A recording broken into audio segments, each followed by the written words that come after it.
கர்த்தருடைய பரிசுத்த நாமம் மகிமைப்படுவதாக. பிரியமானவர்களே, ஆண்டவராகிய இயேசு கிறிஸ்துவின் இந்த நாமத்தில் என்னுடைய அன்பின் வாழ்த்துக்களை தெரிவித்துக் கொள்கிறேன். இன்றைக்கு நான் உங்கள் மத்தியில் என்ன பேசப் போகிறேன் என்றால், ஆண்டவராகிய தேவனை விசுவாசிக்கிற சீயோன் குமாரத்தியாகிய தன்னுடைய ஜனத்துக்கு வெட்கப்படக்கூடிய சூழ்நிலை வரும்போது கர்த்தர் அவர்களை எவ்வளவு ஆச்சரியமாய் மேன்மையாய் நடத்துகிறார் என்பதை குறித்து நான் ஒரு சில வார்த்தைகளை உங்கள் முன்னால் பேச விரும்புகிறேன். செப்பனியாவின் புஸ்தகம் 3ஆம் அதிகாரத்தை நான் வாசிக்கும்போது அங்கே சீயோன் குமாரத்தியின் வெட்கம் அனுபவித்த காலகட்டங்களை நீக்கி அவர்கள் குடியிருந்த தேசத்தின் நடுவில் அவர்களை கீர்த்தியும் புகழ்ச்சியுமாக வைப்பேன் என்று ஆண்டவர் வாக்கு கொடுக்கிறார். தேவ பிள்ளைகளே, வாழ்க்கையில் பல சந்தர்ப்பங்களில் வெட்கம் அனுபவிக்கிற சூழ்நிலையில் வாழ்ந்து கொண்டிருக்கிற அநேக மக்களை நாம் பார்க்க முடியும். எக்ஸாம்பிளாக பார்க்கும்போது தாவீது ராஜாவை பார்க்கும்போது அவனுடைய வேலைக்காரன் நடுவிலே அவன் அவமானத்தை நிந்தனை அனுபவிக்கிற ஒரு சூழ்நிலை அவனுக்கு வந்தது.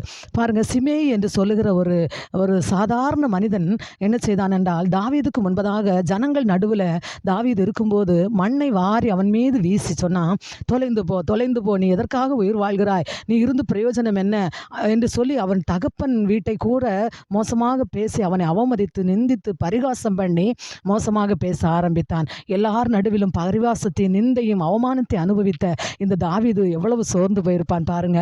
எவ்வளவு வேதனையோடு துக்கத்தோடு காணப்பட்டான். அநேகர் கேட்டாங்க, அவனோடு சார்ந்தவர்கள் கேட்டாங்க, இவ்வளவு தூசிக்கிறானே, இவ்வளவு நிந்திக்கிறானே, ஏன் இவனை கொலை செய்யக்கூடாது, இவனை விட்டுவிடக்கூடாது என்று சொன்ன போது அவன் சொன்னான், தேவன் அனுபவித்திருக்கிறார், அதனால நான் வெட்கப்பட்டாலும் பரவாயில்லை, என்னோடு கர்த்தர் இருந்து என்னை மேலாய் நடத்துவார் என்று சொல்லி அவன் தன்னை தேற்றி கொண்டான். அருமையான தேவனுடைய பிள்ளைகளே, காலங்கள் போனது, நாட்கள் வந்தபோது என்ன செய்தார் என்றால், கர்த்தர் அந்த தேசத்து நடுவிலே யார் அவனை வெட்கப்படுத்தினார்களோ, யார் அவனை தூஷித்தானோ, யார் நடுவில், எந்த தேசத்தின் நடுவிலே அவன் வெட்கத்தை அனுபவித்தானோ அந்த தேசத்தின் நடுவில் அவனை ஒரு ராஜாவாக கர்த்தர் அபிஷேகம் பண்ணி ராஜாவாக நியமித்து அழகு பார்த்தார். அருமையான தேவ பிள்ளைகளே, நீங்களும் ஆண்டவரை சேவிக்கிற பிள்ளைகளாயிருந்து ஒருவேளை நிந்தனைகளையும் அவமானங்களையும் சகிக்க முடியாத வேதனைகளையும் அனுபவித்துக் கொண்டிருக்கலாம். ஆனால் நிச்சயமாகவே கர்த்தர் உங்களோடு கூட இருப்பார் என்றால் ஒரு நாள் வரும், நீ உங்களை ஆண்டவர் கீர்த்தியும் புகழ்ச்சியுமாக வைப்பார். அநேகர் உங்கள் நடுவில் வெட்கத்தை உங்களுக்கு உண்டு பண்ணினவர்கள் மத்தியிலேயே உங்களை கீர்த்தியும் புகழ்ச்சியுமாக வைப்பார்.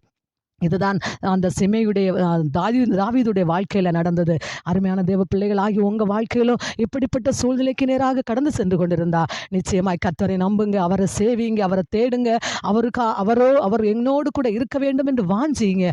நிச்சயமாய் நீங்கள் கர்த்தர் உங்களோடு இருப்பார் என்றால் உங்களையும் கர்த்தர் மேன்மைப்படுத்தி வெட்கம் அனுபவித்த தேசத்தில் உங்களை உயர்த்தி வைத்து கீர்த்தியும் புகழ்ச்சியுமாக வைப்பார். கர்த்தர் தாமே உங்களை ஆசீர்வதிப்பாராக. ஆமென்.